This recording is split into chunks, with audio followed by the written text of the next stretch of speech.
ప్రార్థన చేసుకుని అందరూ వర్తించుకున్నాం. సైనికుల యెహోవా పరిశుద్ధుడు పరిశుద్ధుడు పరిశుద్ధుడు. దావీదు కుమారుడా గట్టి ప్రార్థన సైతం మాట్లాడించాలని నేను ఏ పాట పాడను ప్రభు, గాలికి తోడు వంటి వాడను, తుమ్ము వంటి వాడను, నేను ఏ పాట పాడను. జీవము కలిగిన దేవుని యొక్క సన్నిధిలో నిలబడుకు పాపాత్ముడైన మనిషి ఏ పాట పాడను. ఆయనను కేవలం నీ రక్త ప్రోక్షణతో మమ్మల్ని అందరినీ కడిగి శుభ్రపరిచి మా హృదయము నువ్వు స్వాధీనపరుచుకొని నీ సన్నిధిలో సజీవులుగా నువ్వు నిలబెట్టి ఉన్నావు. అంతే, మేము అంటూ ఏమీ లేదు. మేమేమైనామో అది కేవలం నీ కృప. ఈ దినము నీ సన్నిధిలో నిలబడి నీ వాక్యం మేమందరం ధ్యానం చేయొచ్చు కదా. కావలసిన బలము, శక్తిని, ధైర్యాన్ని నువ్వే అనుగ్రహించుకుంటున్నావు. నరుడు ఏ పాటి వాడు పరిశుద్ధుల గురించి మాట్లాడడు.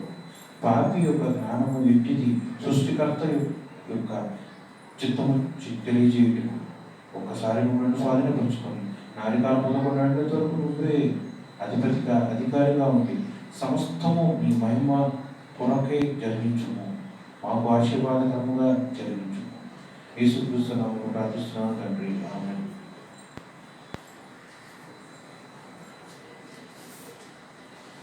దేవుని పంపులో అందరిని పెట్టి 2 నెలలు కంప్లీట్ అయింది. దాని నిమిత్తం దేవునికి మొత్తంలో ఎలా ఎందుకు చెప్తున్నానంటే, 2 నెలల నుంచి ఎలా వాక్యం చెప్పాలి అంటే నా అనుభవం కానీ నా జ్ఞానం కానీ మనిషి యొక్క జ్ఞానం అసలు ఎంత దేవుని గురించి, దేవుని యొక్క ప్రేమ, కృప, ఆయన యొక్క రక్షణ గురించి చెప్పడానికి నేను ఏ పాటి వాడను అని ప్రతిరోజు ఆయన గురించి కానీ ధ్యానం చేయించుండగా దేవుడు దర్శిస్తూ ఆయన యొక్క ధైర్యంతో నన్ను నడిపిస్తున్నాడు. ఎందుకు చెప్తున్నానంటే ఒకటే రీజన్, నేను చెప్పలేను దేవుని యొక్క వాక్యం గురించి.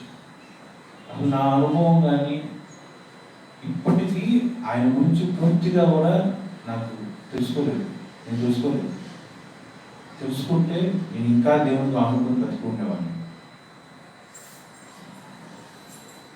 2 నెలల నుంచి కూడా దేవుడు ఒకే ఒక వాక్యం చెప్తున్నాడు, కానీ ఏది కూడా రిపీటెడ్ కాదు. ఏ వారానికి ఆ వారం తగిన విధంగానే దేవుడు వాక్యాన్ని మారుస్తూ మనందరికీ బోధిస్తూనే ఉన్నాడు. కానీ వాక్యం ఒక మెయిన్ కంటెంట్ మాత్రం ఒకటే. ఆయన యొక్క కృపలో సేమ్ మళ్ళీ అదే రిపీట్ చేస్తున్నాను. వ్యవసాయకుడు వ్యవసాయం చేయడానికి ఒక భూమిని ఎంచుకుంటాడు. ఆ భూమి వ్యవసాయానికి అనువుగా ఉండదు. రాళ్ళు, రప్పలు, ముళ్ళ పొదలు, గచ్చి పొదలు, ఎత్తు పల్లాలు ఉంటాయి. కానీ అతనికి కోరిక వ్యవసాయం చేయడానికి అనువుగా మార్చుకోవడానికి అతను చాలా కష్టపడి ఆ భూమి మొత్తం కూడా శుభ్రం చేసుకుంటాడు. అంటే వ్యవసాయానికి అనువుగా మార్చుకుంటాడు. అంటే రాళ్ళు, రప్పలు, ముళ్ళ పొదలు, గచ్చి పొదలు సమస్తము కూడా నీట్గా క్లీన్ చేసుకుని వ్యవసాయానికి అనువుగా మార్చుకుంటాడు. కష్టపడి మార్చుకుంటాడు. వ్యవసాయం చేయడానికి కావాల్సిన ఫస్ట్ థింగ్ ఏంటి? విత్తనాలు. ఒకే ఒక జాతికి సంబంధించి 2 విత్తనాలు తీసుకొస్తాడు. 2 విత్తనాలు ఆ పొలంలో నాటుతాడు. మొదటి విత్తనం, రెండవ విత్తనం. నాటబడిన ఆ విత్తనాలకి ప్రతిరోజు అతని యొక్క పనిని నీరు పోయాలి, కంచి కాయాలి, జాగ్రత్తగా చూసుకోవాలి, కాపు కాయాలి. ఇలా ప్రతిరోజు అతను చేయాల్సిన పనిని నెగ్లెక్ట్ చేయకుండా, వదిలివేయకుండా, బద్ధకంగా ఉండకుండా ప్రతిరోజు ఎంతైతే కష్టపడాలో దానికి తగిన విధంగా కష్టపడుతూనే ఉంటాడు, పని చేస్తూనే ఉంటాడు.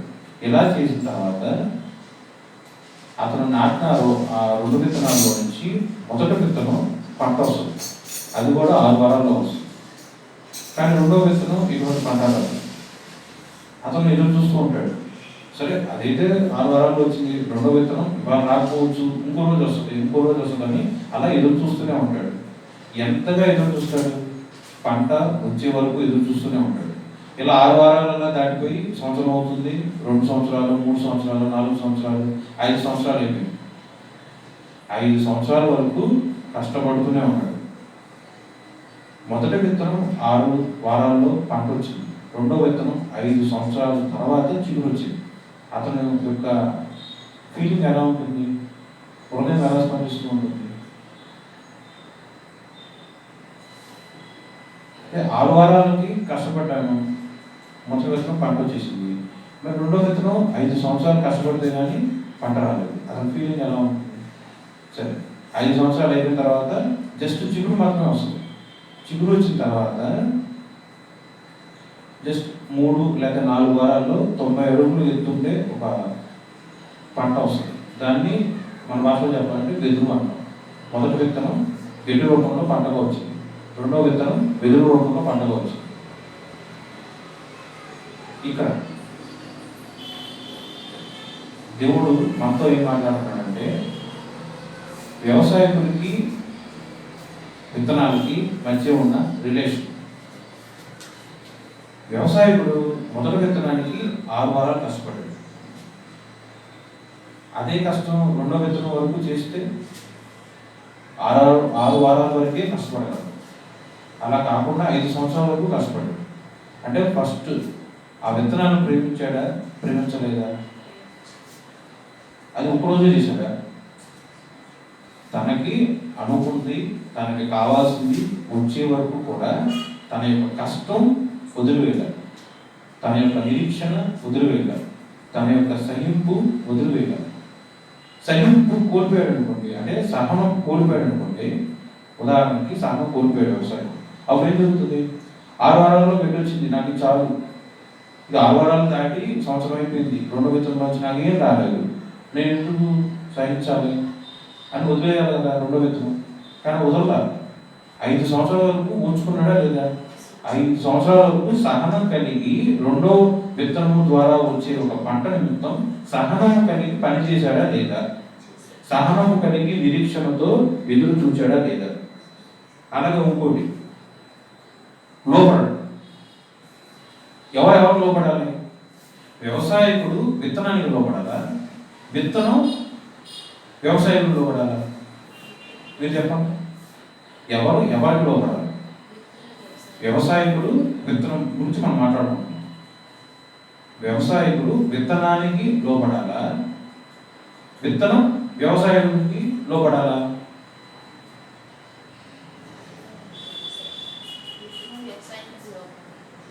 విత్తనము వ్యవసాయకుడికి లోపడాలి. అదే విత్తనానికి ప్రాణం, అదే మొక్కలకి ప్రాణం ఉంటుంది, కానీ ఇక్కడ మనుషులకి సాదృశ్యం. విత్తనం లోపడిందా లేదా? లోపడతాం అంటే ఏంటంటే, వ్యవసాయకుడు ప్రతిరోజు వస్తాడు, నీళ్ళు పూసాడు, విత్తనం లోపడలేదనుకోండి, అంటే వ్యవసాయకుడు పూసిన నీరు విత్తనం లోపడితే నీరు గ్రహిస్తుంది, లోపడకపోతే తీసుకోదు. మరి విత్తనం నీరు తీసుకోకపోతే పరిస్థితి ఏంటి? వ్యవసాయకుడు ఆ విత్తనం చుట్టూతా ఫెన్సింగ్ లేకపోతే కంచె వేసాడు, విత్తనం లోపల లేదనుకోండి, ఏమవుతుంది? నాకు ఫెన్స్ అవసరం లేదు. అలా ఉంటే ఏమవుతుంది? ఒక్కొక్కలో పక్షులు ఏదో ఒకటి వచ్చేసి చంపేస్తుంది, లేదా పాడు చేస్తుంది, అయితే అక్కడి నుంచి తీసి పెకిరించి పక్కన పడేస్తుంది. దానివల్ల విత్తనం చచ్చిపోద్దా, లేదా మొలక చచ్చిపోద్దా, చెట్టు చచ్చిపోద్దా? ఎవరికి లోపడాలి? వ్యవసాయకుడు యేసుక్రీస్తు, విత్తనము మనం మనుషులు, విత్తనము మనుషులు, విత్తనము విశ్వాసులు మాత్రమే కాదు, విత్తనము మనుషులు. ప్రతి ఒక్క మనిషికి ఆయన కష్టపడుతూనే ఉంటాడు. ప్రతిరోజు వ్యవసాయకుడు వచ్చి నీరు పోస్తున్నాడే, ప్రతిరోజు వ్యవసాయకుడు వచ్చి కంచి కాస్తున్నాడు, ప్రతిరోజు వ్యవసాయకుడు వచ్చి కాపు కాస్తున్నాడు. యేసుక్రీస్తు ప్రభు కూడా అంతే, విత్తనము పెంచి ప్రతిరోజు మనల్ని దర్శిస్తాడు. ప్రతిరోజు మనల్ని దర్శించి మనలకి ఆయన సహాయకుడుగా ఉండి ప్రార్థన చేయిస్తాడు. ప్రతిరోజు మనల్ని దర్శించి అపవాది ఒక ఉచ్చులో మనం పడిపోకుండా మనకి కాపు కాస్తాడు. పరిశుద్ధాత్మ యొక్క కాపుదలతో మనం ఉన్నట్లయితే అపవాది వేయించిన అగ్ని బాణములు మనల్ని ఏం చేయలేదు, టచ్ చేయలేదు.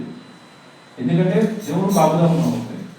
వ్యవసాయకుడు ఎలా అయితే విత్తనానికి చేశాడు, అలాగే యేసుక్రీస్తు ప్రభువు కూడా విత్తనముగా సాదృశ్యంగా ఉన్న మనుషులు కూడా అలాగే అన్నీ చేస్తూ ఉంటాడు.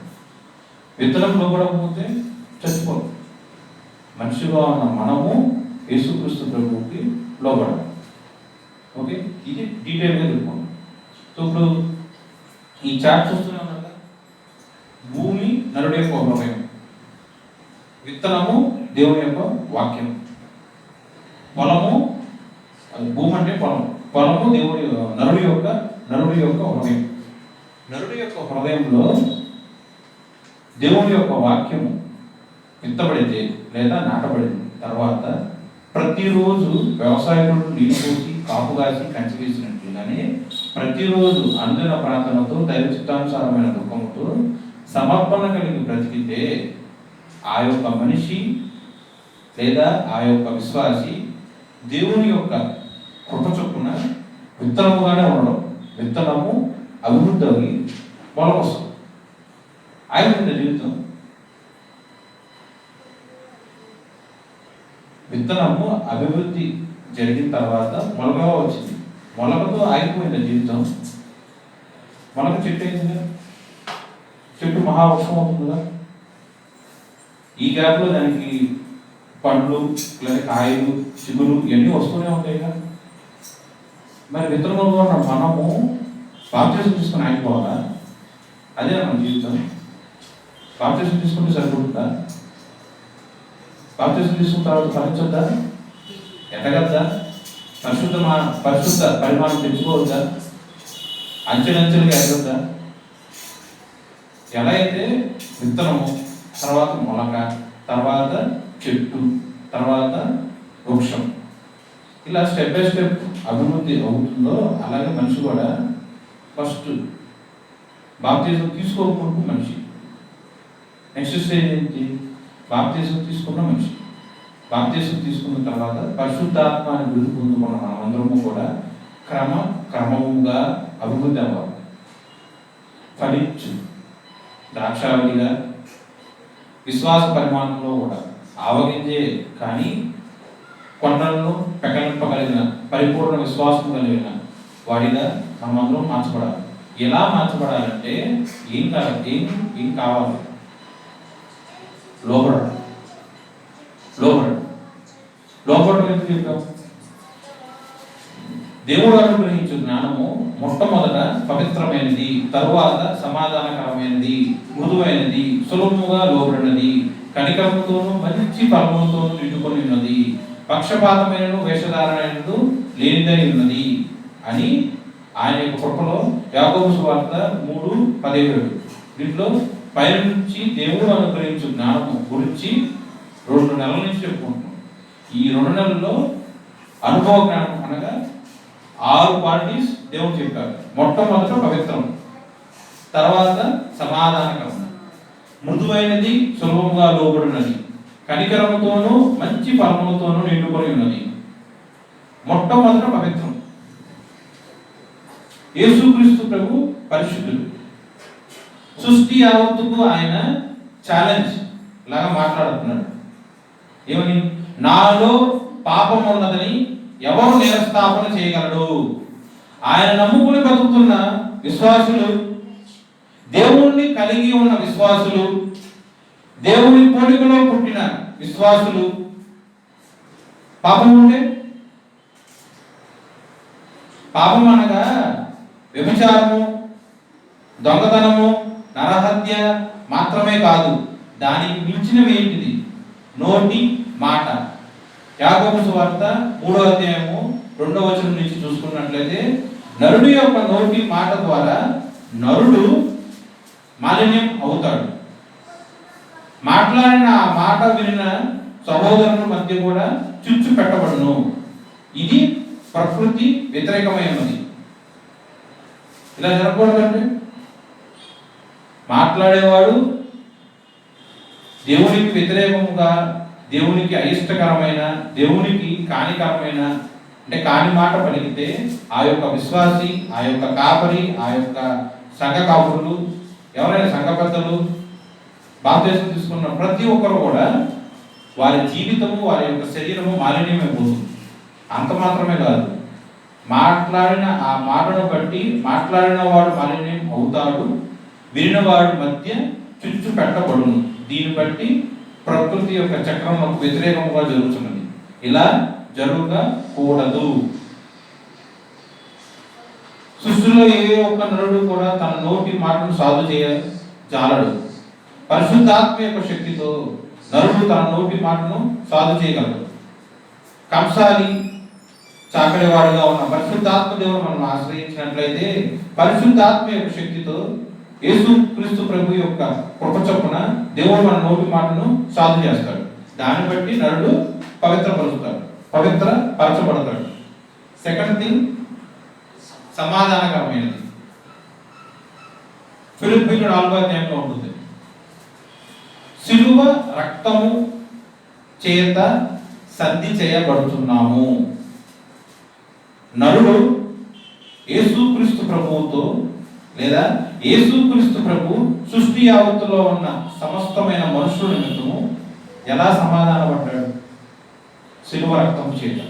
సిలువ రక్తము చేత సంధి చేయబడి, అది ఒక బాండింగ్, అది ఒక నిబంధన. బలారాధన తీసుకుంటాం కదా, దాంట్లో పరలోక ప్రార్థన ఉంటుంది కదా. బలారాధన తీసుకునే ముందు రక్తం గురించి ఎటువంటి ప్రార్థన చేస్తాం? ఆయన ఆ పాత్ర ఎత్తి పట్టుకొని దేవునికి కృతజ్ఞతాస్తుతులు చెల్లించి, ఇది నా కొరకు విరవబడుచున్న చెప్పండి కొత్త నిబంధన సంబంధమైన నా రక్తము అని లేఖనంలో ఉంటుంది. నిబంధన రక్తం, దేవుని యొక్క శరీరము, దేవుని యొక్క రక్తమునందు పాల్గొనుకున్న మనమందరము కూడా దేవుడికి మనకి మధ్య జరిగిన ప్రతి నెల జరుగుతున్న మన భవిష్యత్ కాలము అంటే మన ఆయుష్ కాలము మొత్తం కూడా జరిగిన జరగబోచున్న నిబంధన ఏంటి? సిలువ రక్తము చేత సంధి చేయబడుచున్నాము. సమాధానము కలిగి ఉన్నాము. సమాధానం కలిగి బ్రతుకుతున్నాము. సమాధానముతోనే బ్రతకాలి. Past tense, present tense, future tense. గడిచిన కాలం అంతయు సమాధానంగానే బతికాం. ఈరోజు సమాధానంగానే బతుకుతున్నాం. రేపటి దినము సమాధానంగా బతుకుతున్నాం. ఎలా? యేసుక్రీస్తు ప్రభు యొక్క రక్తము ద్వారా.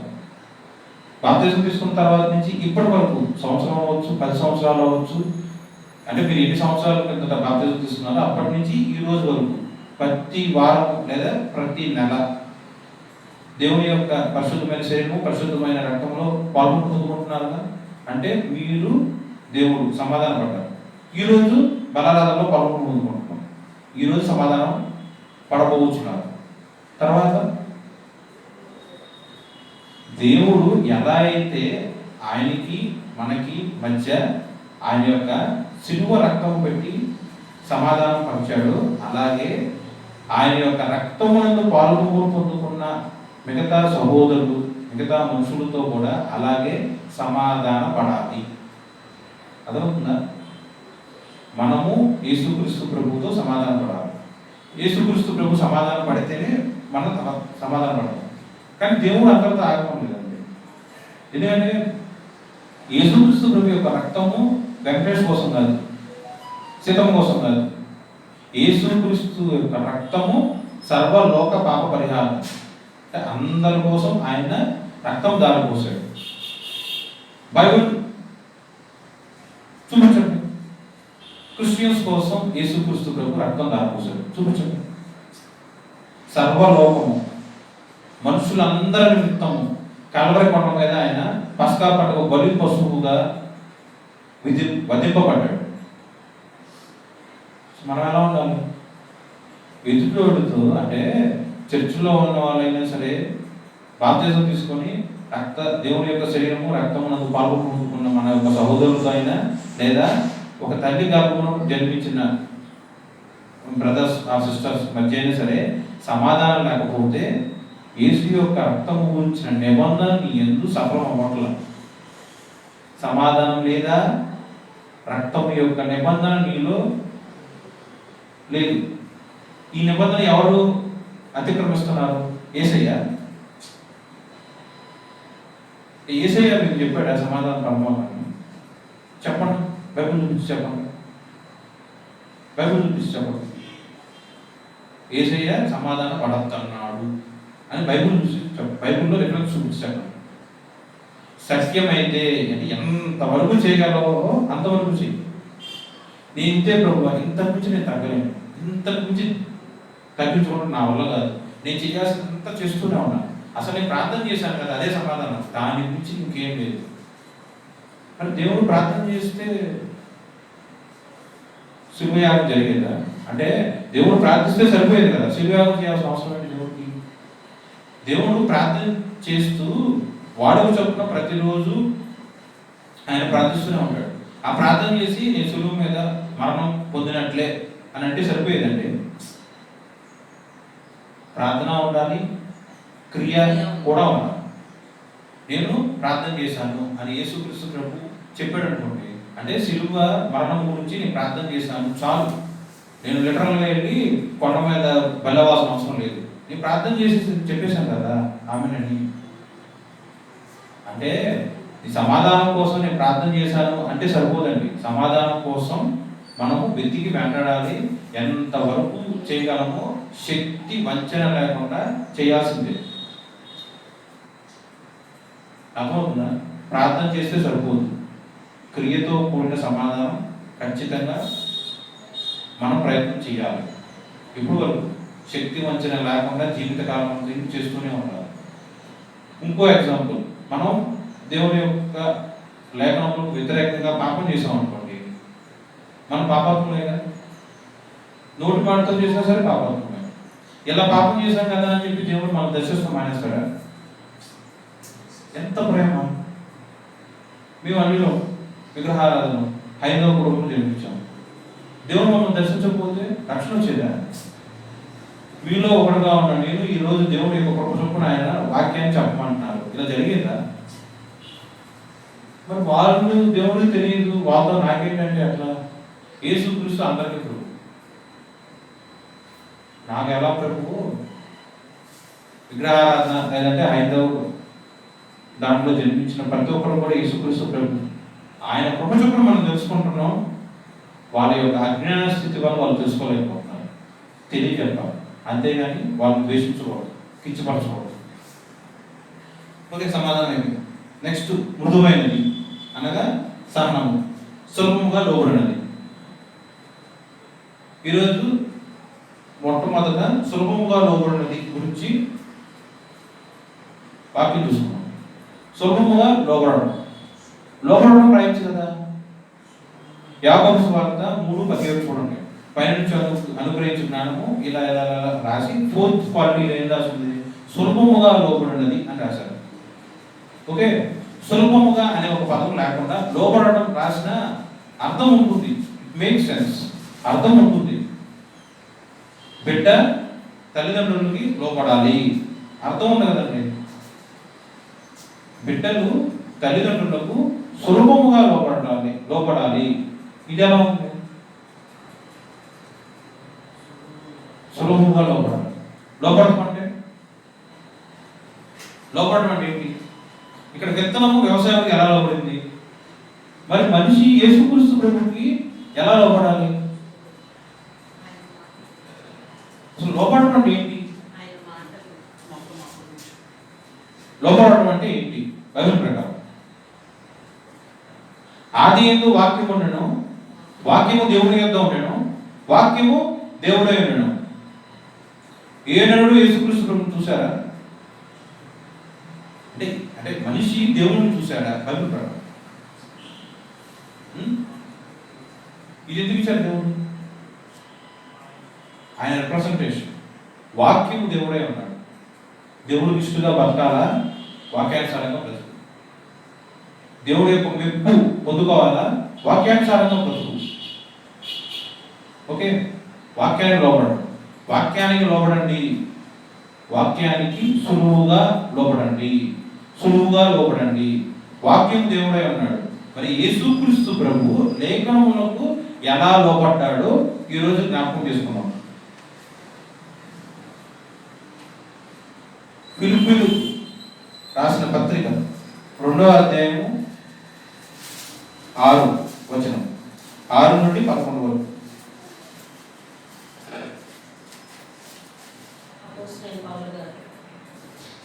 అపోస్తలుడైన పౌలు గారు ఫిలిప్పీ సంఘానికి రాసిన పత్రిక 2వ అధ్యాయము 6వ వచనం చదువుకున్నాం.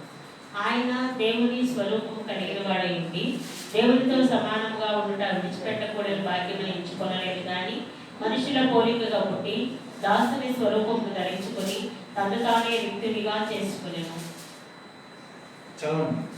మరియు ఆయన ఆకారమందు మనుషుడిగా కనబడి మరణము పొందినంతగా అనగా శిలువ మరణము పొందినంతగా విధేయత చూపిన వాడే తను తాను తగ్గించుకుని అందుచేతను పరలోకముందున్న వారిలో గాని భూమి మీద ఉన్న వారిలో గాని భూమి క్రింద ఉన్న వారిలో గాని ప్రతివాని మోకాలను యేసునామమున వంగునట్లును ప్రతివాని నాలుకయు తండ్రి అయిన దేవుని మహిమార్థమై యేసుక్రీస్తు ప్రభువును ఒప్పుకొన్నట్లును దేవుడు ఆయనను అధికముగా హెచ్చించి ప్రతి నామమునకు పైనామమును ఆయనకు అనుగ్రహించెను.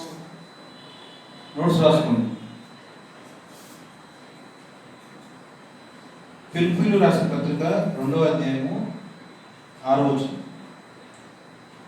ఆయన దేవుని స్వరూపము కలిగిన వాడై ఉండి దేవునితో సమానముగా ఉండుట విడిచిపెట్టకూడని భాగ్యమని ఎంచుకొనలేదు కానీ మనుషులు పోలికగా పుట్టి దాసుని స్వరూపమును ధరించుకొని తన్ను తానే రిక్తునిగా చేసుకొనెను. మరియు ఆయన ఆకారమందు మనుషుడిగా కనపడి మరణము పొందునంతగా అనగా శిలువ మరణము పొందునంతగా విధేయత చూపిన వాడై తన్ను తాను తగ్గించుకొనెను. నోట్స్ లో ఏం రాసుకున్నాడంటే ధరించుకొని, ఫస్ట్ వన్ మొట్టమొదటిగా ధరించుకొని, రెండవది రిక్తునిగా,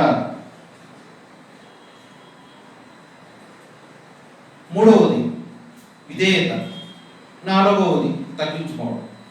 4 రాసుకోండి. 1 2 3 4.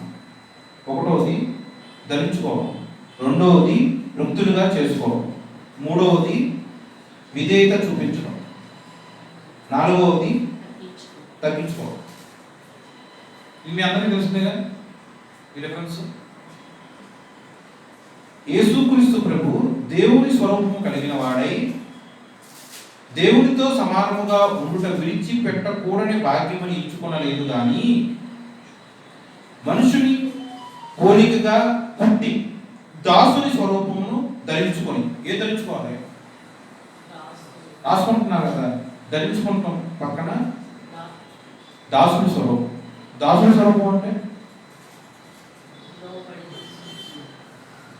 ఒక పని చెప్తేనే ఈ జనరేషన్లో పిల్లలే సరిగ్గా చేస్తారు. ఉదాహరణ చెప్తాను, పిల్లలే సరిగ్గా చేస్తారు. మరి ఎవరికి దాసులుగా ఉండాలి? ఎవరికి దాసులుగా ఉండాలి? ఇక్కడ యేసుక్రీస్తు ప్రభు దాసుని యొక్క స్వరూపము ధరించుకున్నాడా లేదా? ఈ లేఖనంలో ఈ యొక్క వచనం ఎవరిని రిప్రజెంట్ చేస్తుంది? యేసుక్రీస్తు ప్రభుని రిప్రజెంట్ చేస్తుంది. యేసుక్రీస్తు ప్రభు దేవుని స్వరూపము కలిగిన వాడై ఉండి దేవునితో సమానముగా ఉండుట విడిచిపెట్టకూడని భాగ్యమని ఎంచుకొనలేదు కానీ మనుషుల పోలికగా పుట్టి దాసుని స్వరూపమును ధరించుకుని. మరి మనం ఎలా ఉన్నాం? యేసయ్య యెహోవా దేవుడి యొక్క వాక్యమునకు స్వల్పముగా లోబడి ఆయన యొక్క లేఖనములు అంటే ఇర్మియా గ్రంథము, పాత గ్రంథం రిఫరెన్స్ చెప్పట్ల, ఇర్మియా గ్రంథం కానీ యెషయా గ్రంథం కానీ మోషే యొక్క ధర్మశాస్త్రం కానీ ఇలా ఏ ఒక్క గ్రంథంలో చూసుకున్నా సరే పలానా టైంలో భూమి మీద దేవుడి యొక్క రిప్రజెంటేషన్గా ఒక శిశువు జన్మించబడుతుంది. మనుషుల యొక్క పాప పరిహార్థమై ఆయన కలవరి కొండ మీద శిలువ యాగము జరగబడుతున్నది అని లేఖనంలో చెప్పింది. యెషయా గ్రంథంలో కానీ ఇర్మియా గ్రంథంలో కానీ ఇలా జరిగింది. ఇప్పుడు ఇది నెరవేర్పు జరగాలి కదా. యేసుక్రీస్తు ప్రభు వచ్చారు. యేసుక్రీస్తు ప్రభు వారు భూమి మీద జన్మించిన తర్వాత దేవుడి యొక్క వాక్యానికి లోపడకపోతే శిలువ మరణం జరిగేదా? మరి జరిగింది అంటే లోపడినట్టేగా. యేసుక్రీస్తు ప్రభు వాక్యము ప్రకారము యెహోవా దేవుడు చేత లిఖింపబడ్డ వాక్యము ప్రకారము ప్రవచనాత్మకంగా ఆయన యొక్క బిడ్డల ద్వారా లిఖింపబడ్డ వాక్యము ప్రకారముగా శిలువ మరణము పొంది ఉన్నారు మనుషుల యొక్క రక్షణ నిమిత్తం. అలా పొందటానికి ముందు ఆయన ఎలా మార్చబడ్డారు, దేవుని యొక్క వాక్యానికి సులభముగా ఎలా లోపడ్డాడు అంటే ఆయన ఫస్ట్ ఏం చేశాడు, ఏం జరిగింది, ఆయన దాసుని యొక్క స్వరూపం. నువ్వు ఉన్నావా దేవుని యొక్క దాసుడుగా? నువ్వు ఉన్నావా దేవుని యొక్క దాసురాలుగా? ఏం చేస్తున్నావు దేవుని పని? నువ్వు నీ నుంచి దేవుడు ఏమేమి ఎక్స్పెక్ట్ చేస్తున్నాడు, నువ్వేం చేస్తున్నావు? యేసుక్రీస్తు ప్రభు లేఖనం ప్రకారము ప్రతిరోజు ప్రార్థన చేస్తున్నారు.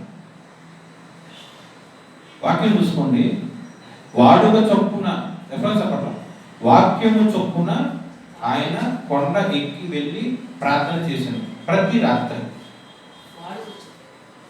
మెలుపు కలిగి ప్రార్థన చేశాడు. వాడుక చొప్పున నువ్వు దేవుని పని ఏం చేసావు?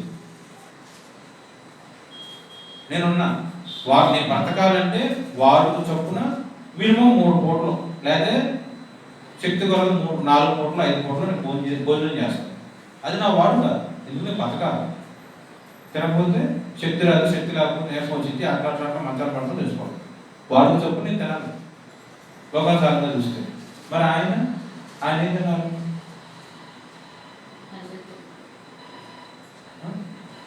తండ్రి యొక్క చిత్తం జరిగించుటయే ఆయనకి ఆహారం. ఇది కూడా రెఫరెన్స్ కానీ నోట్ చేయలేదు. తండ్రి యొక్క యెహోవా దేవుడి యొక్క చిత్తము జరిగించుటయే యేసుక్రీస్తు ప్రభువునకు ఆహారమైనది. దేవుడు యేసుక్రీస్తు ప్రభు వారు యెహోవా దేవుడికి దాసుడుగా స్వరూపము ధరించుకొని ఉన్నాడు. నువ్వు ధరించుకున్నావా? ప్రశ్నించుకోండి. ధరించుకున్నట్లయితే నువ్వు ఏం చేసావు దేవుడి కోసం? దేవుడు వాడుక చొప్పున ప్రార్థన చేసుకుంటున్నారు యేసుక్రీస్తు ప్రభు వారు. నువ్వు చేసావా ప్రార్థన? దేవుడు ప్రార్థన చేస్తే అందరితో ఆపేశారు ఆ రోజుని. దేవుడు వాడుక చొప్పున ప్రార్థన చేసుకోవచ్చు.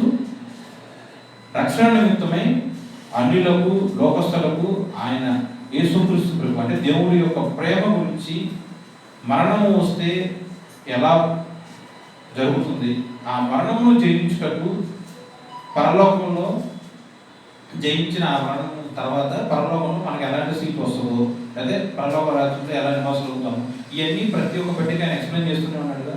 మరి ఆయన యొక్క దాసుని స్వరూపంగా మీరందరూ మార్చబడుతున్నారా? ప్రార్థన మాత్రమే కాదు, ప్రార్థనకి తగిన సువార్త లేదంటే దేవుడి గురించి ఏం ప్రకటిస్తున్నారు? ప్రార్థన చేసుకోవట్లేదా? అలాంటప్పుడు మీరు దేవుని యొక్క స్వరూపము రిప్రజెంటేషన్ ఉన్న దాసి అంటే పనివాడుగా మీరు లేరు. దేవుడి గురించి ప్రకటించట్లేదా? అయితే మీరు దేవుడి యొక్క పనివారు కాదు. ఇంత మాత్రమేనా? ఆయన ప్రార్థన చేసుకుంటున్నారు, ఆయన పాపం పేదలకు కానీ లోకస్తులకు కానీ సువార్త చెప్తున్నారు. వారి యొక్క అవసరంలో, వారి యొక్క కష్టంలో హెల్త్ ప్రాబ్లం ఉందా? దేవుడు ప్రార్థనా శక్తితో స్వస్థపరుస్తున్నాడు. మరి మనం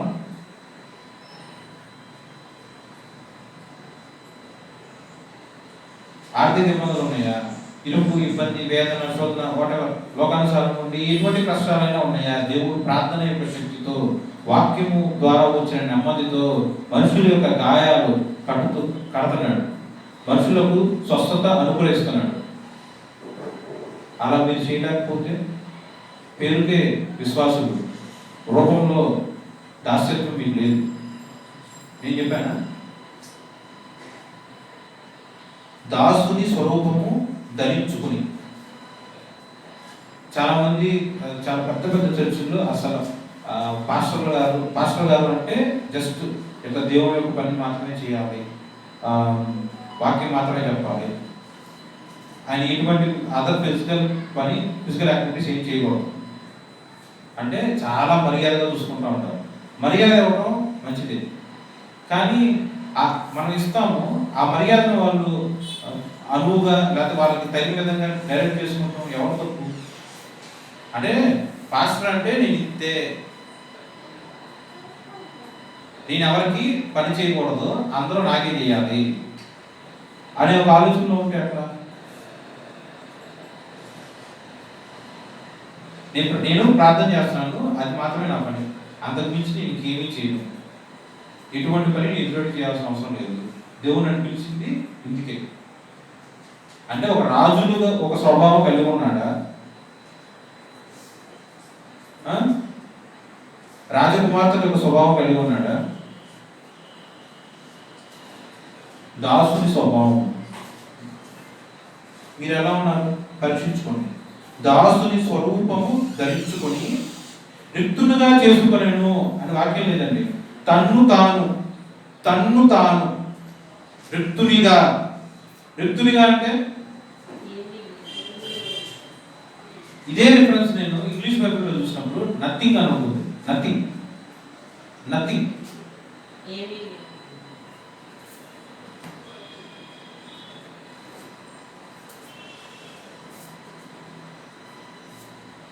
empty slate.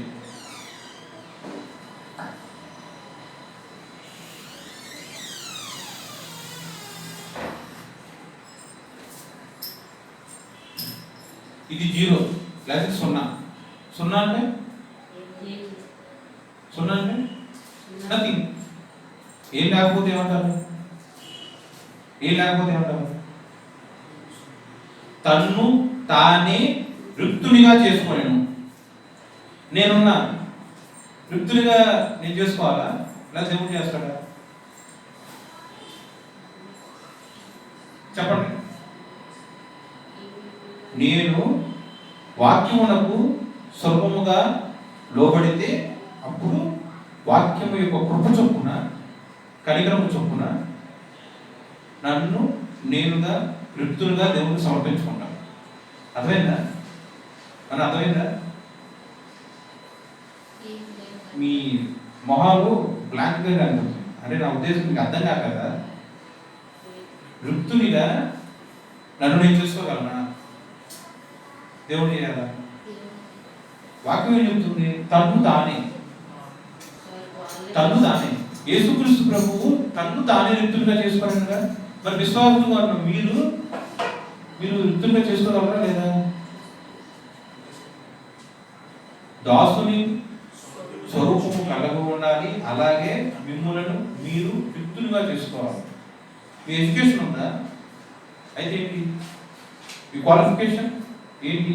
మీ ఆర్థిక వ్యవస్థ ఏంటి? భూమికి మహారాజు, సృష్టికర్త, సృష్టి యావత్తు నోటి వాక్కు ద్వారా సృష్టించిన యెహోవా దేవుడు. ఆయన దగ్గర నీ చదువు ఎంత? నీ ఆస్తి ఎంత? నీ బంగారం ఎంత? నీ వెండి ఎంత? నీ ధనం ఎంత? నువ్వు వేసుకునే బట్టలు ఎంత? నీవు అనుకునే జనం ఎంత? బలగం ఎంత? మోషే గారు ఉన్నారు, సకల విద్య ప్రావీణ్యుడు, ఐగుప్తు ఫరోకి కుమారుడు. ఆయనకి ఎడ్యుకేషన్ ఉంది, ఆస్తిపాస్తులు ఉన్నాయి, కానీ అవన్నీ ఏమనుకున్నారు? దేవుని బిడ్డలతో రక్షణ కానీ లేకపోతే వాళ్ళలో శ్రమ అనిపించుకే నాకు మీరు లోకంలో ఉన్న ఎంత డబ్బు ఉన్నా ఎంత బలం ఉన్నా ఏంటి నథింగ్ అనుకున్నారు.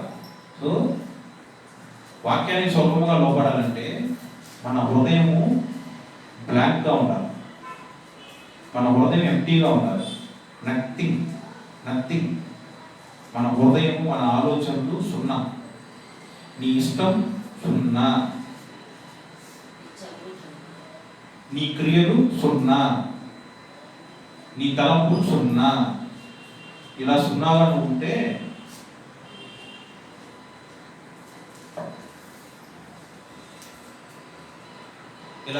నువ్వు ఉంటే దేవుడి యొక్క వాక్యం వస్తుంది.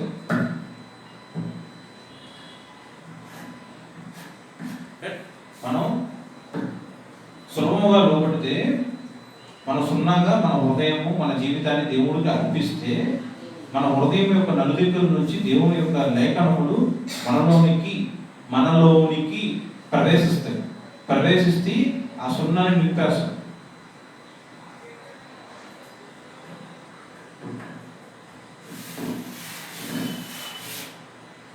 సున్నాని నింపేస్తుంది. వెళ్తుందా?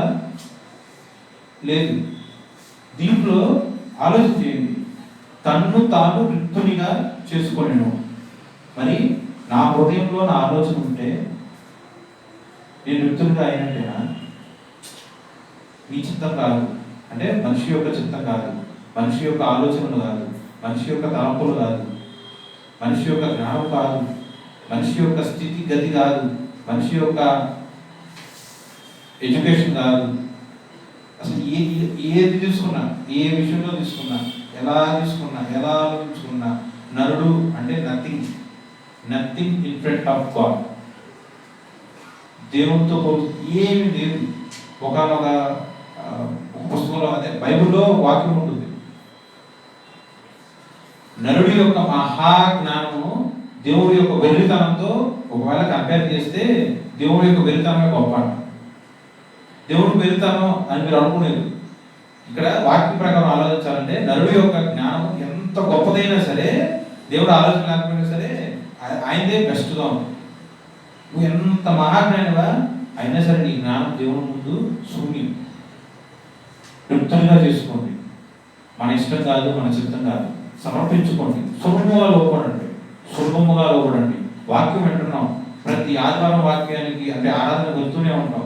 అసలు పలానా పాస్టర్ల గారిని లేకపోతే పలానా వాక్యం వస్తుందంటే చెవులు ఎక్కేసి మరీ వింటాం మంచిదండి. వినుడు ద్వారా విశ్వాసం వస్తుంది. ఎంతకాలం మీ జీవితాల్లో వింటానే ఉంటారా? లోపడరా? అసలు వాక్యానికి వ్యతిరేకంగా మాట్లాడకూడదు అని మీరు బాప్తిజం తీసుకున్నప్పటి నుంచి మీరు వెళ్ళే ప్రతి ఒక్క చర్చిలో మీ పాస్టర్లు కానీ సంఘ కాపులు కానీ మీరు చెప్తూనే ఉన్నారు, మీరు వింటూనే ఉన్నారు. ఏం చేస్తున్నారు మరి మీరు? మీ నోరు మీరు స్వాధీనంలో ఉండదు. మీ నోరు ఎలా పడితే అలా మాట్లాడతారు. మీ నోరు దేవుని యొక్క వాక్యానికి లేఖనములకు వ్యతిరేకంగా మాట జరుగుతుంది. అలా జరుగుతున్నప్పుడు మీరు వాక్యం వింటే ఏం లాభం? మీరు వాక్యం వ్యతిరేకంగా చెప్తే ఏం లాభం? నీ నోరు నీ స్వాధీనంలో ఉందా? అవును, స్వాధీనంలో లేదు. అలానే పెట్టకుండా ఎలా ఉంటాం? క్రమక్రమంగా దేవుడు అభివృద్ధి అవమానాలుగా క్రమంగా అంటే కొద్దిగా నన్ను మార్చుకుంటా అని మీరు చెప్పచ్చు. ఇవాళ చేసిన పాపం రేపు చేయకుండా ఉంటే అది మార్పడం. సంవత్సరం కిందట అలాగే మాట్లాడి ఇవాళ ఇలాగే మాట్లాడి 10 సంవత్సరాల కింద కూడా అలాగే మాట్లాడి అంటే ఈ గ్యాప్లో దేవుడి ప్రియం మీరేం చూడలేదా? దేవుడి మహిమ మీరేం చూడలేదా? దేవుని యొక్క స్పర్శ మీరేం చూడలేదా? మీరు ఏం చూడకుండానే ఇంతకాలం దేవుడిలో సమర్పణ కలిగి బతుకుతున్నారా? సమర్పణ కలిగి ఉండి బతుకుతున్నాం అనుకుంటున్నప్పుడు మరి దేవుడి దగ్గర మీరు వృత్తులుగా ఎందుకు అవ్వట్లేదు? మిమ్మల్ని మీరు ఎందుకు దేవుడికి దృష్టిలో వృత్తులుగా ఎందుకు చేసుకోవట్లేదు? నా ఆలోచన తప్పుడు నేను బ్రతకగలను అనుకున్నప్పుడు దేవుడి యొక్క లేఖనములు నీ హృదయంలో ఎలా చొరబడతాయి? ఈ ప్రాబ్లం వచ్చింది నేను సాల్వ్ చేసుకోగలను అని నువ్వు అనుకుంటున్నప్పుడు దేవుడి యొక్క వాక్యం నీ హృదయంలో ఎలా నిలబడుతుంది? ఆర్థిక వ్యవస్థ చిన్నబలం అయిపోయింది, డబ్బులు ఉంటాయి, సాల్వ్ చేసుకుంటాం.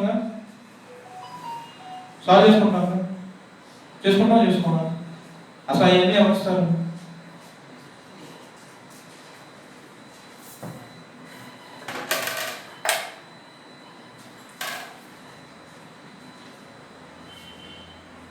ఓకే, తన్ను తాను రిక్తునిగా అని మీరు ఎలా అయితే నోట్ చేసుకున్నారో దానికన్నా ఇంపార్టెంట్ ఏంటంటే తన్ను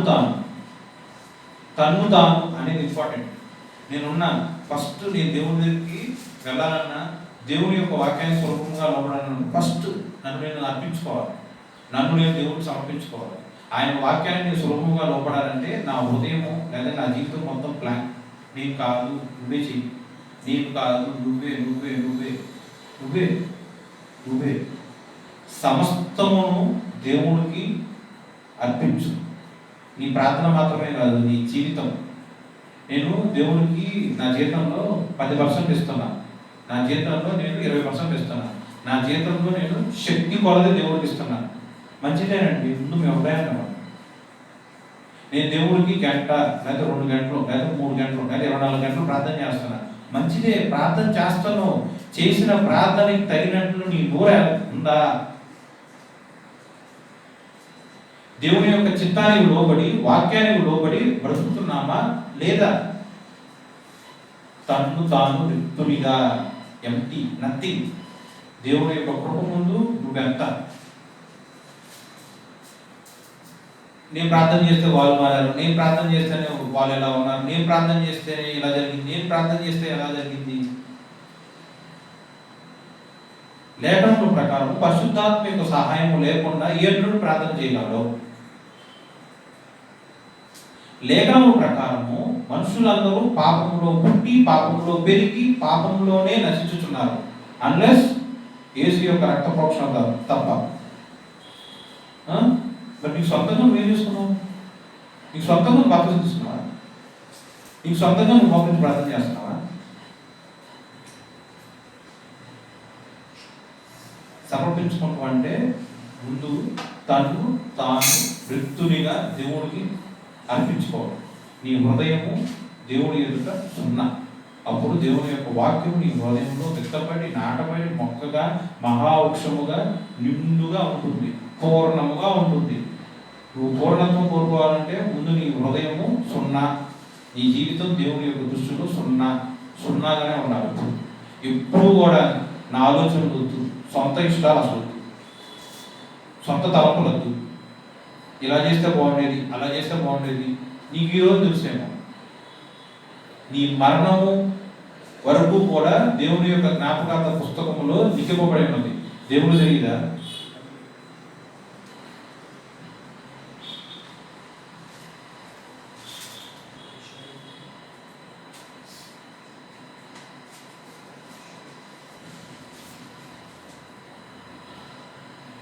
మనుషులు పోలికగా పుట్టి దాసుని స్వరూపము ధరించుకొని తన్ను తానే రిక్తునిగా చేసుకొనెను. మరియు ఆయన ఆకారమందు మనుషునిగా కనబడి మరణము పొందునంతగా, అనగా సిలువ మరణము పొందునంతగా విధేయత చూపిన వాడై. విధేయత మూడో అంశం. విధేయత. విధేయత అంటే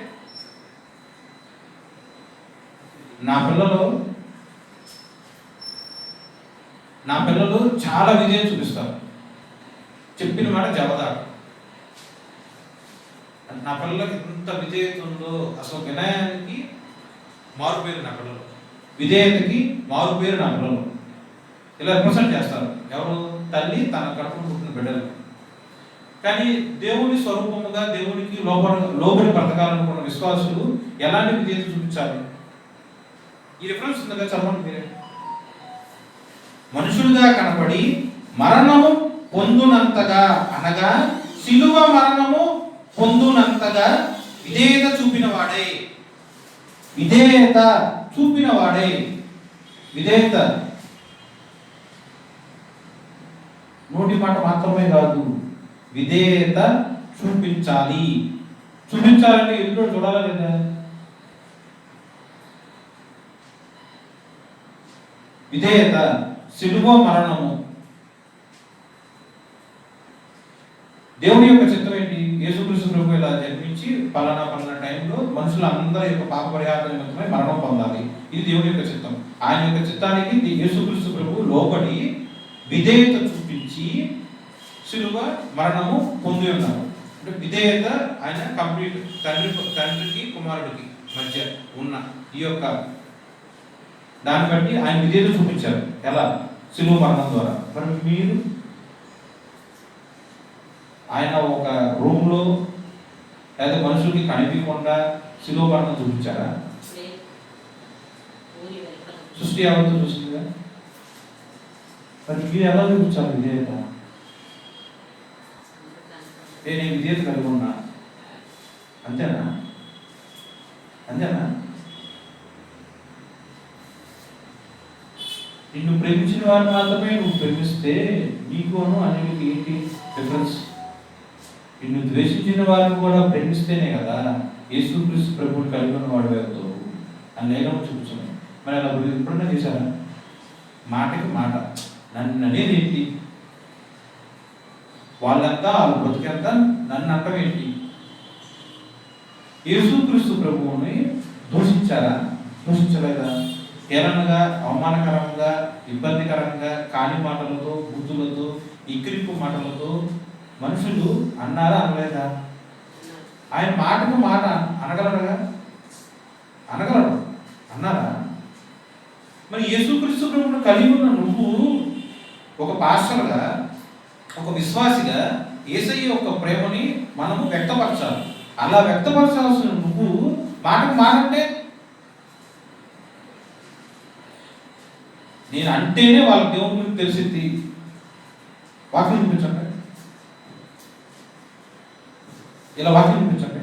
మాటకు మాట అంటేనే వాళ్ళ దేవుని ప్రేమను చూస్తారు, దేవుని గురించి తెలుసుకుంటారు. వాక్యం చూపించండి.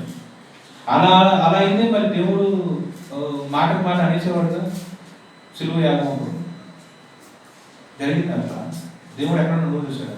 తండ్రి మీరు ఏమి చేయించున్నారో వీరు ఎరుగరు కనుక వీరిని క్షమించుడి. నేడు మీరు నాతో కూడా పరలోకంలో నివాసులై ఉంటారు. ఇలా దేవుడు సిలువ యాగంతో మాట్లాడాడు. మరి మనం దేవుడి యొక్క ప్రేమను వ్యక్తపరచాలి కదా. కంటికి కన్ను, కంటికి పన్ను, మాటకు మాట అంటే ఎట్లాంటిది? విశ్వాసులు ఏదన్నా తప్పు చేస్తే సంఘ కాపురులు లేఖనముల ప్రకారము విచారించి గైడెన్స్ ఇవ్వాలి. లేదంటే ఇలా కాదు, అది కరెక్ట్, ఇది తప్పు అని చెప్పాలి వాళ్ళకున్న అధికారం బట్టి. కానీ మాటకు మాట అన్న ఎక్కడ ఉంది? లేఖనములకు వ్యతిరేకంగా ప్రవర్తిస్తున్నావు అని సహోదరులు, దేవుని యొక్క బిడ్డలుగా ఉన్న సహోదరులు ఖండించుకోవచ్చు. అది లేఖనంలో ఉంది. అపోస్తలుడైన పౌలు గారు కూడా చెప్పారు. కానీ మాటకు మాట అన్నది ఎక్కడ ఉంది? వాళ్ళు ఒక మాట అన్నారని 10 మాటలంటే ఎట్లా? మీకు అన్ని తేడా ఎక్కడ ఉంటుంది? మీలో సహింపు ఎక్కడ ఉంది? మీలో ఓచుకునే తత్వం ఎలా ఉంది? ఎక్కడ ఉంది అసలు? మీరు రిక్తునిగా అని అనుకున్నప్పుడు వాళ్ళు నన్ను అన్నారు అంటే నేను రిక్తుని కదా, నేను నథింగ్ కదా దేవుడితో పోలిస్తే భరిస్తాం. నేను మహారాజును, నేను యువరాజును, నేను చక్రవర్తిని, నేను యువరాణిని, వాడెవరు నన్ను అనడానికి అని నువ్వు అనుకుంటే, యేసుక్రీస్తు ప్రభు తను తాను రిక్తునిగా చేసుకునేను. దేవుని యొక్క శరీరము, దేవుని యొక్క రక్తములను పొందుకుంటున్న మీరందరూ కూడా రిక్తునిగా అయ్యారా, అవ్వలేదా? తగ్గించుకుంటున్నారా లేదా? మీరు విధేయత చూపించకుండా వాక్యాన్ని కండి, మనుషులకు కాదు, అన్యులకు కాదు, వాక్యం ఏం చెప్తుంది? విధేయత చూపించమన్నారు. యెహోవా దేవుని యొక్క లేఖనం ప్రకారము యేసుక్రీస్తు ప్రభు శిలువయాగం చేశారు. మరి వాక్యం మీరేం విధేయత చూపించారు? యేసయ్య విధేయత చూపించారు కలవకొండ మీద మరణించి. మరి మీరు వాక్యానికి అనుగుణంగా బ్రతికితే విధేయత చూపించినట్టు, దేవుని యొక్క వాక్యము విని ప్రవర్తిస్తే విధేయత చూపించినట్టు. మీరు ప్రవర్తించకుండా ఉన్నట్లయితే విధేయత మీలో ఎలా ఉంది? నోటి మాట కాదు, నా పిల్లలు ఇంత విధేయత, ఇంత విధేయత, విధేయత, విధేయత, విధేయత. నువ్వు ఎవరో అసలు సర్టిఫికేషన్ ఇవ్వడానికి?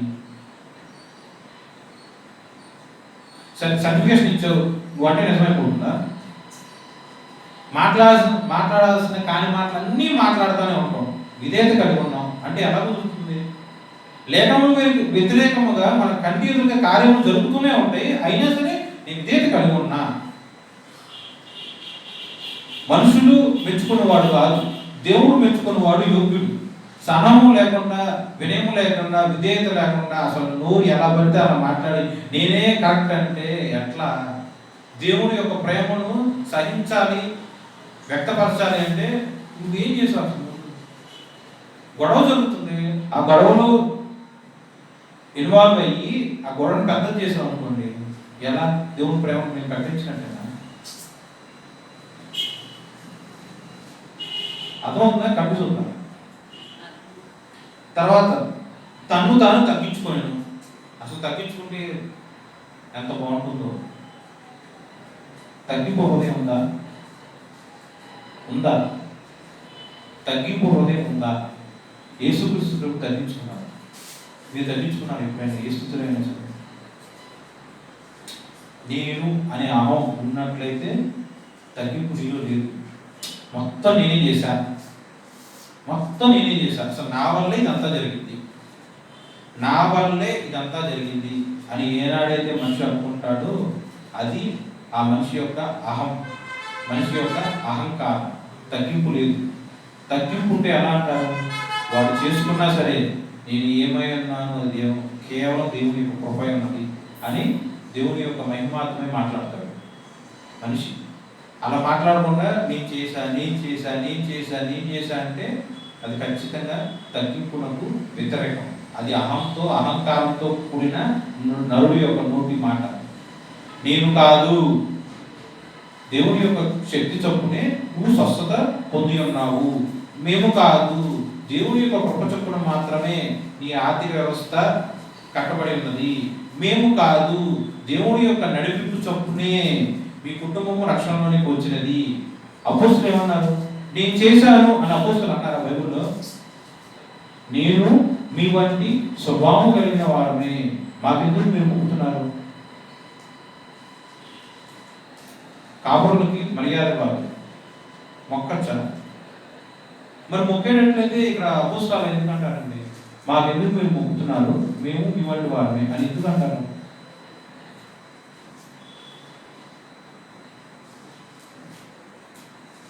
పరిశీలించండి, పరిశోధించి వాక్యం చదవండి.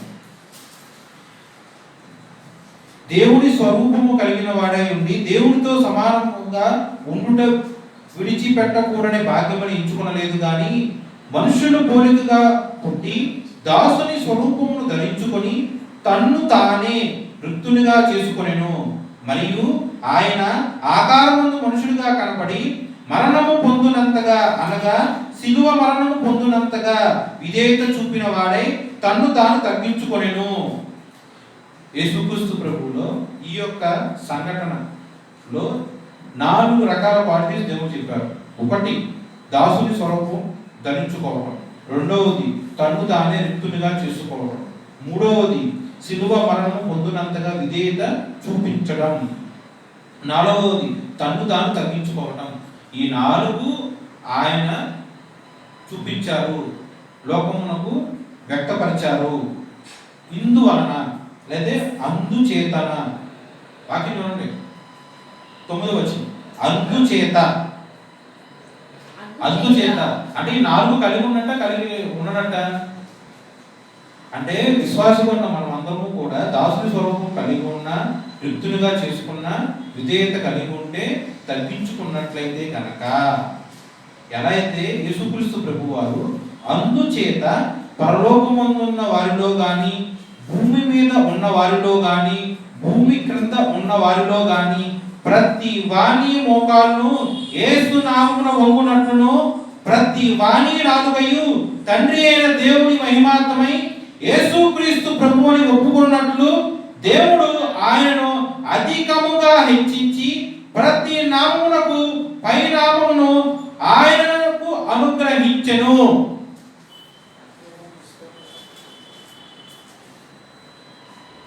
సులభముగా లోపడడం.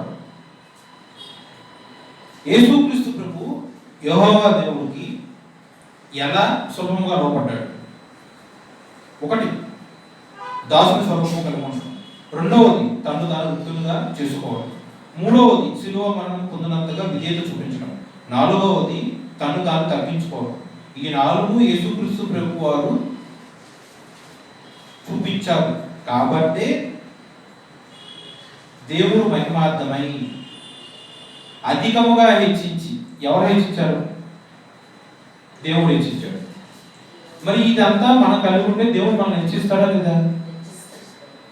యేసుక్రీస్తు ప్రభు మనుషులుగా జన్మించి మనుషుడి స్వరూపము కలిగి ఉన్నా కూడా దేవుడి యొక్క క్వాలిటీస్ అని ఎలా అయితే ఈ 4 ఎన్నో ఉన్నాయి, కానీ ఈ యొక్క రోజు మనం ధ్యానం చేసిన ఈ యొక్క 4 క్వాలిటీస్ యేసుక్రీస్తు ప్రభు వ్యక్తపరిచారు.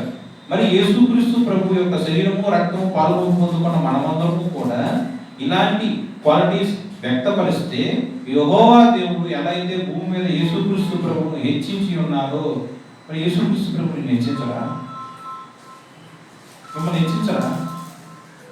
ఎవరు హెచ్చించుకోవాలి? వెంకటేష్ని హెచ్చించుకోవాలి. వాక్యం ఉందా? అంటే నరుడు తను తాను హెచ్చించుకోవాలి, వాక్యం ఉందా? ఒకవేళ నరుడు హెచ్చించుకున్నాడు అనుకోండి, ఎలా ఉంటుంది? ఎలా ఉంటుంది? ఇంగ్లీష్లో కొంచెం వేరే వేరే పదాలు అర్థం. నన్ను నేను సొంతంగా హెచ్చించుకొని పొగడతలు పోగొట్టుకున్నాను అనుకోండి, నేను ఇంత, నేనంతా, నేను అన్ని నేను నా గురించి నేనే చెప్పుకుంటా పోయాను అనుకోండి, ఏమంటారంటే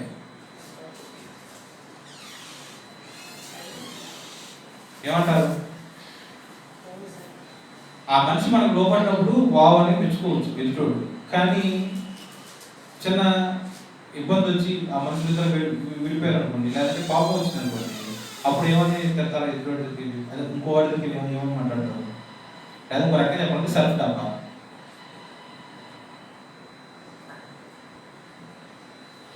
అందుచేత పరలోకమందున్న వారిలో కానీ, భూమి మీద ఉన్న వారిలో కానీ, భూమి క్రింద ఉన్న వారిలో కానీ ప్రతి వాణి మోకాలను యేసు నామమున వంగునట్లును, ప్రతి వాణి నాలుకయు తండ్రి అయిన దేవుని మహిమార్థమై యేసుక్రీస్తు ప్రభువని ఒప్పుకొనున్నట్లు.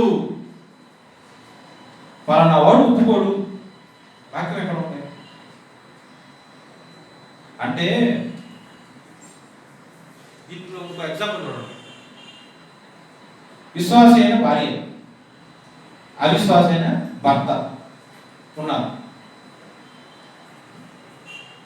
విశ్వాస అయిన భార్యలో దాసుని స్వరూపము ధరించుకుంటే, విశ్వాస అయిన భార్య తన్ను తానే రిక్తులుగా చేసుకుంటే, విశ్వాస అయిన భార్య ఆకారమందు మనుషుడుగా ఉన్న లేఖనములకు విధేయత చూపిస్తే, విశ్వాస అయిన భార్య తన్ను తాను తగ్గించుకున్నట్లయితే, ఇందుచేత భూమి మీద ఉన్న అవిశ్వాసిగా ఉన్న ఆమె యొక్క పెనిమిటి మోకాలు యేసునామమున వంగునట్లును, ఆమె పెనిమిటి నాలుక దేవుని మహిమార్థమై యేసుక్రీస్తు ప్రభు అని ఒప్పుకొనున్నట్లును, దేవుడు ఆయనను అధికముగా హెచ్చించి ప్రతి నామమునకు పైనామమును ఆయనకు అనుగ్రహించెను. నేను మీకు ఉదాహరణగా చెప్తాను. ఈ వాక్యాన్ని లోకంలో జరిగే ఉదాహరణ ప్రతి ఒక్క ఇంట్లో జరుగుతాను. ఎన్నో ప్రాబ్లమ్స్ ఉండొచ్చు. దీంట్లో మీకు ఒక ఎగ్జాంపుల్ చెప్తాను. నేను చెప్పింది తప్పు, నా చూపించకూడదు. ఇక్కడ మారతారా లేదా? ఉందా లేదా వాక్యం? చెప్పు, మీరు చదువుకోండి. ఉందా లేదా వాక్యం? మీరు చదువుకు చెప్పండి. ప్రతి వాణి మోకాలను యేసునామమున వంగుతుంది, అంటే వంగునట్లును. ఉందా లేదా? ప్రతి వాణి నాలుక తండ్రి అయిన దేవుని మహిమార్థమై యేసుక్రీస్తు ప్రభు అని ఒప్పుకొనున్నట్లును. ఉందా లేదా? ఎలా ఒప్పుకుంటుంది? ఎలా మోకాలు వంగుతుంది? అవిశ్వాసిగా ఉన్న భర్త ఎలా మోకాలు వంగుతాయి? ఎలా అవిశ్వాసి యొక్క నాలుక యేసుక్రీస్తు మాత్రమే ప్రభు అని ఎలా ఒప్పుకుంటుంది? ఈ వాక్యం బట్టి చెప్పండి. ఫిలిప్పీలు 2:5-11 వరకు. పోని నేను చెప్పింది తప్పు అని చూపించండి. యేసుక్రీస్తు ప్రభు ఈ 4 క్వాలిటీస్ కలిగి ఉంటే యెహోవా దేవుడు ఆయన ఎలా హెచ్చించాడు? సృష్టి యావత్తులో ఉన్న ప్రతి ఒక్క మనిషి కూడా ఖచ్చితంగా ఏదో సందర్భంలో మోకరిస్తాడు. ప్రతి నాలుక, ఒక నాలుక కాదు, సృష్టి యావత్తులో ఉన్న ప్రతి వాని యొక్క నాలుక యేసుక్రీస్తు ప్రభు అని ఒప్పుకుంటుంది అని లేఖనము చెప్పుచున్నాయి. ఇప్పుడు యేసుక్రీస్తుని కలిగి ఉన్న మీరు కలిగి లేదా? ఆయన శరీరం మీరు తీసుకుంటున్నారుగా, ఆయన యొక్క రక్తం మీరు తీసుకుంటున్నారుగా. ఎవరైతే నా శరీరంలో తిని నా రక్తం పానము చేసుకుందరో వారి యందు నేను, నా యందు వారును నివసించెదరు. రక్త పానము చేయుచున్నారు, శరీరము పానము చేయుచున్నారు. మీలో యేసుక్రీస్తు ప్రభు లేడా? బాప్తిసం తీసుకున్న మీరు పరిశుద్ధాత్మ కాదా? మరి యేసుక్రీస్తు ప్రభు దాసుని స్వరూపం ధరించుకొని రిక్తులుగా చేసుకొని విధేయత చూపించి తను తాను తగ్గించుకున్నాడు. ఆయన యొక్క విశ్వాసులుగా ఉన్న మీరు ఒక్కరోజైనా సరే దాసుని యొక్క స్వరూపం ధరించుకున్నారా? ఒక్కసారైనా సరే మిమ్మల్ని మీరు రిక్తులుగా చేసుకున్నారా? దేవుని యొక్క వాక్యానికి అనుగుణంగా ఒక్కరోజైనా విధేయత చూపించారా? వాక్యానికి నా తల్లికి నేను విధేయత, వాక్యం లేదు. నా తండ్రికి నేను విధేయత, వాక్యం లేదు. దేవుని యొక్క వాక్యానికి విధేయత, వాక్యం ఉంది. దేవుని యొక్క వాక్యానికి తన్ను తానే తగ్గించుకొనెను, వాక్యం ఉంది. ఈ 4 నువ్వు కలిగి ఉంటే, విశ్వాసి అయిన భార్య ఈ 4 కలిగి ఉంటే, అవిశ్వాసిగా ఉన్న తన భర్త యొక్క మోకాలు దేవుని యొక్క సన్నిధిలో నిశ్చయముగా మోకరిస్తాయి. అవిశ్వాసి అయిన తన భర్త నాలుక నిశ్చయముగా యేసుక్రీస్తు ప్రభు ఒక్కడే దేవుడని ఒప్పుకుంటుంది. వాక్యం ఫిలిప్పీయులు 2:5 ఇది తప్పు అని చెప్పండి. నేను వాక్యం చూపించి మాట్లాడుతున్నా, నేను చెప్పింది తప్ప. ఒకవేళ నీ భర్త మోకాలు దేవుని యొక్క సన్నిధిలో మోకరించట్లేదా? ఒకవేళ నీ యొక్క భర్త నాలుక దేవునికి వ్యతిరేకంగా మాట్లాడుతున్నారా? అవిశ్వాసంగానే ఉన్నాడా? మరి నీలో విధేయత ఎక్కడ? నీలో తగ్గింపు స్వభావం ఎక్కడ? నీలో దేవునికి రిక్తులుగా నువ్వు ఎప్పుడు చేసుకున్నావు? నీలో దేవునికి దాసుడుగా నువ్వు ఎప్పుడు చేసావు? నాలుగులో ఒక్కటన్నా నీలో ఉందా? నాలో ఉంది బ్రదర్. మరి నీ భర్త ఎందుకు అంటున్నావు?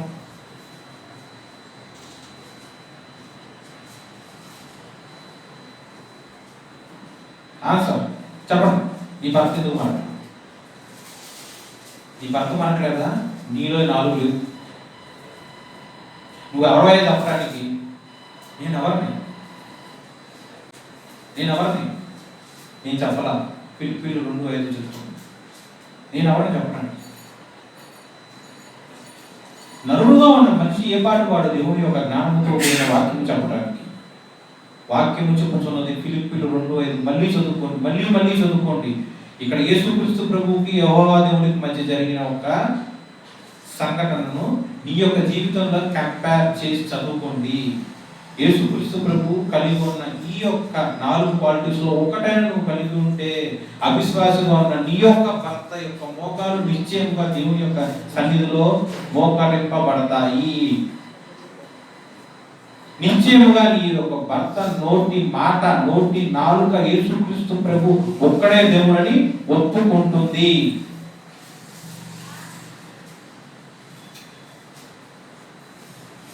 అందుచేతను పరలోకమందున్న వారిలో గాని, భూమి మీద ఉన్న వారిలో గాని, భూమి కింద ఉన్న వారిలో గాని ప్రతి వాని మోకాలను యేసు నామమున వంగునట్లును, ప్రతి వాని నాలుకయు తండ్రి అయిన దేవుని మహిమార్థమై యేసుక్రీస్తు ప్రభువును ఒప్పుకున్నట్లు దేవుడు ఆయనను అధికముగా హెచ్చించి ప్రతి నామమునకు పై నామమును ఆయనకు అనుగ్రహించెను. నువ్వు కలిగి ఉంటే దేవుడు నిన్ను హెచ్చిస్తాడు. నీలో దేవుని కోసం వృత్తులుగా చేసుకునే స్వభావం ఉందా? నీలో దేవుని కోసము దాసి అనే స్వభావం ఉందా? నీలో దేవుని కోసం విధేయత అనే స్వభావం ఉందా? నీలో దేవుని కోసం తగ్గింపు అనే స్వభావం ఉందా? దేవుడు వాక్యం ప్రకారం నిశ్చయముగా నిన్ను హెచ్చిస్తాడు. ఓకే,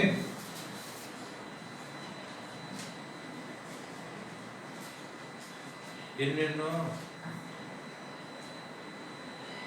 రెఫరెన్స్ తీసుకొచ్చాం. వరకు ఒకే ఒక రెఫరెన్స్ చెప్పుకున్నాం. మత్తయి సువార్త 26:30. సులభంగా లోపడతాం అంటే మనం మాట్లాడుకున్నాం. దీనికి ఒక చిన్న ఉదాహరణ మత్తయి సువార్త 26:30.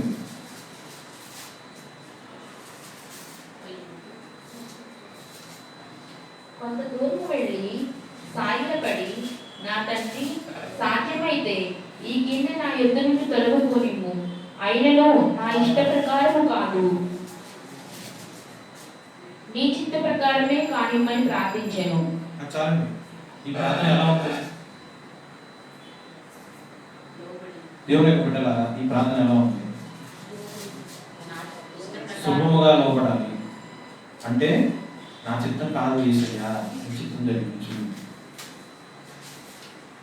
నా తండ్రి, సాధ్యమైతే ఈ గిన్నె నా ఎదురు నుండి తొలగిపో, అయినను నా ఇష్ట ప్రకారం కాదు, నీ చిత్త ప్రకారమే కాదు అని ప్రార్థించను.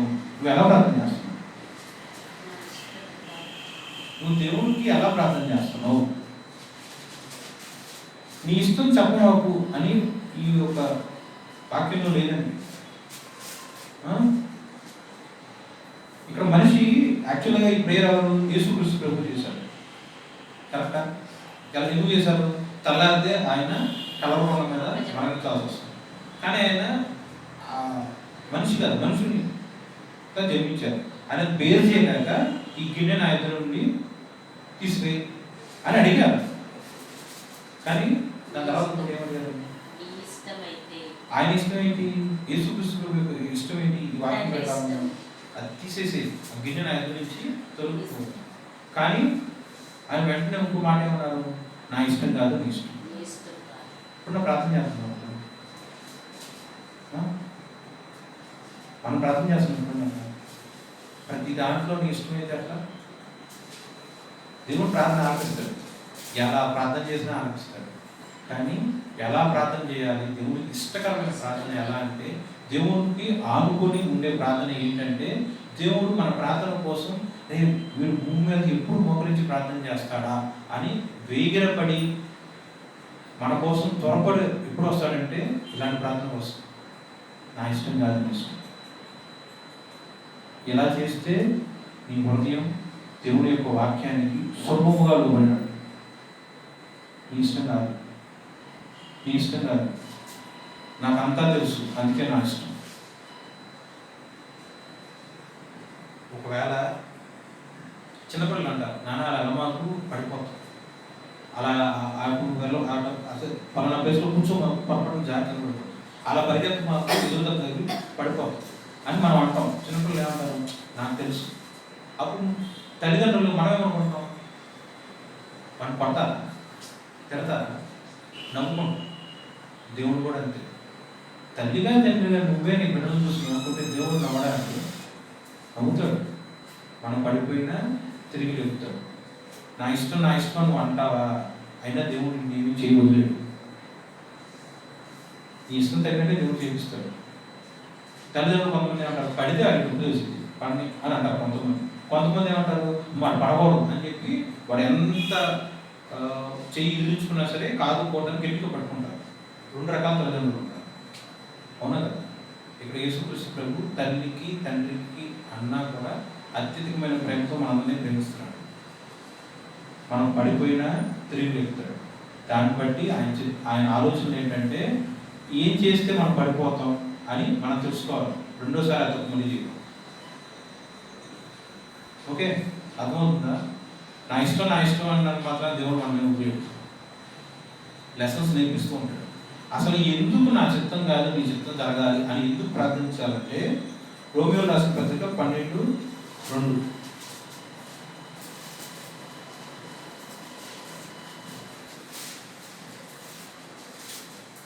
మీరు ఈ లోక మర్యాదను అనుసరింపక ఉత్తమమును అనుకూలమును సంపూర్ణమై ఉన్న దేవుని చిత్తమేదో పరీక్షించి తెలుసుకున్నట్లు మీ మనస్సు మారి నూతన ముద్ర వలన రూపాంతరం పొందుడి. చాలండి. దేవుని చిత్తం ఏంటంటే చదివారు చెప్పండి. దేవుని యొక్క చిత్తంలో ఉత్తమముగా ఉంటుంది, దేవుని యొక్క చిత్తము అనుకూలముగా ఉంటుంది, దేవుని యొక్క చిత్తము సంపూర్ణముగా ఉంటుంది. అందుకే ఆయన చిత్తం కోసం ఎదురు. ఈరోజే ఈ పని చేయకపోయి ఈరోజు ఈ కార్యం జరిగిపోవాలి అని నువ్వు అనుకుంటున్నావా? దేవుని యొక్క చిత్తం ఏంటో తెలుసుకో. గడ్డి కూడా 6 వారాలనే పంట వచ్చింది. గడ్డితో సరిపెట్టుకున్నట్లయితే ఆ యొక్క వ్యవసాయకుడికి వెదురు భూమి వచ్చేదా 5 సంవత్సరాల యొక్క నిరీక్షణ తర్వాత? ఈరోజు చాలు నాకు నువ్వు అనుకుంటే గడ్డితోనే ఆ యొక్క వ్యవసాయకుడి జీవితం సరిపోయేది. అలా కాదు. దేవుని యొక్క చిత్తం ఏంటో ఫస్ట్ తెలుసుకోవాలి. తెలుసుకుంటే సంవత్సరమైనా 5 సంవత్సరాలైనా జీవితకాలం అంతా కూడా దేవుని కోసం నిరీక్షణ కలిగి ఎదురు చూస్తాం. ఎందుకు అంటే దేవుని యొక్క చిత్తము ఉత్తమముగా ఉంటుంది, అనుకూలముగా ఉంటుంది, సంపూర్ణముగా ఉంటుంది. ఓకే, ఈ మనస్సు మారి నూతనమగునట్లు రూపాంతరం పొందుడి. ఎప్పుడైతే నీ జీవితము దేవుని యొక్క వాక్యానికి స్వల్పముగా లోబడినట్లయితే అప్పుడు నా చిత్తము కాదు నా ఇష్టం కాదు, అంటే నరుడు యొక్క ఇష్టం కాదు, నరుడు యొక్క చిత్తం కాదు, దేవుని యొక్క చిత్తం మాత్రమే జరగాలని నరుడు తన్ను తాను సమర్పించుకుంటాడు. నరుడు తన్ను తాను దేవునికి అర్పించుకుంటాడు. దేవుని ఎదుట విధేయత చూపిస్తాడు, దేవుని ఎదుట నృత్యులుగా చేసుకుంటాడు, దేవుని ఎదుట దాసుడుగా బ్రతుకుతాడు. ఆయన యొక్క బిడ్డల ఎదుట కూడా దాసుడుగానే బతుకుతాడు. లేఖనం ఇది అని ఆయన యొక్క దాసిగా దాసురాలుగా దేవుడి యొక్క వాక్యమును దేవుని యొక్క ప్రేమను ప్రకటిస్తాడు. ఓకే, అర్థమైందా? అనుభవ జ్ఞానం ఇలా లేదనుకోండి, అనుభవ జ్ఞానంలో సులభముగా లోపడటం అనే క్వాలిటీ మిస్ అయినట్టు. విధేయత లేదా? వృత్తులుగా చేసుకుంటుంది దాసుని స్వభావం కలిగి ఉండకుండా ఉన్నట్లయితే, తగ్గించుకోకుండా ఉన్నట్లయితే, నిజమే అపోస్తులు చేపెట్టి ప్రార్థన చేస్తే బిడ్డలు చాలా మంది స్వస్థత పొందారు, కార్యం జరిగింది. కానీ అపోస్తులు ఎలా చెప్పారు? అది మేము కాదు, దేవుడే చెప్పించాడు అన్నారు. దేవుడు ఆయన యొక్క కృప ఆయన యొక్క బిడ్డల ద్వారా కార్యరూపంగా ప్రకటింపజేస్తాడు. దేవుడు పైనుంచి కిందకు వచ్చేసి చేయడు. దేవుడు పైనుంచి కిందకు వచ్చినప్పుడు నరుడి యొక్క శరీరం తీసుకొని ఆ శరీరంలో నుంచి కార్యం చేస్తాడు. ఇప్పుడు అపోస్తులు ఉన్నారండి, అపోస్తుల్లో పరిశుద్ధాత్మ యొక్క పరిమాణం పూర్ణముగా ఉన్నట్లయితే అపోస్తుల యొక్క ప్రార్థన ద్వారా స్వస్థత వస్తుంది. ఓకే, ఇది క్లియర్ కదా మీకు? కానీ అపోస్తులు ఎలా మాట్లాడుతున్నారు? నేను కాదు, నన్ను పంపించిన దేవుడే, నేను కాదు, నాలో ఉన్న పరిశుద్ధాత్మ దేవుడే.